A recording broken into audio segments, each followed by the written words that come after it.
Hi అండి. ఈరోజు నేను చూపెట్టిపోయేది టమాటో కొత్తిమీర పచ్చడి అండి.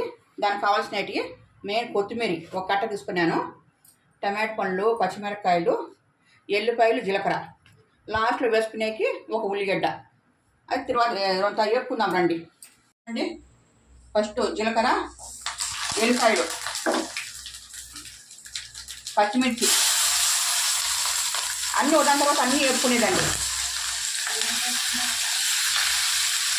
ఇలా కొత్తిమీర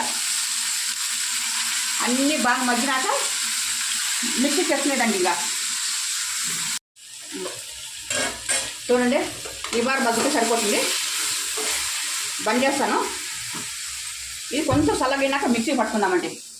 చూడండి, చల్లగైంది. కొంచెం ఉప్పు వేసి మిక్సీ పట్టుకుందాం.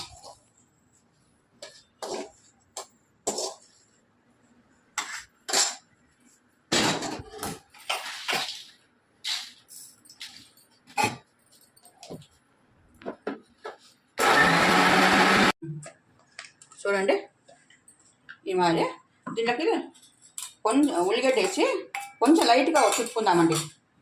అదేది కొంచెం లైట్గా కంటికి తగిలితే బాగుంటుందండి. ఉల్లిగడ్డ ఎక్కువ నైట్ చేసుకోకూడదు. చూడండి, రెడీ అయిపోయింది. అయిపోయి టమాటో కొత్తిమీర పచ్చి చట్నీ చాలా బాగుంటుందండి. మీరు కూడా ట్రై చేసి చూడండి. ఎలా ఉందో కామెంట్ బాక్స్లో పెట్టండి. Like and share, subscribe.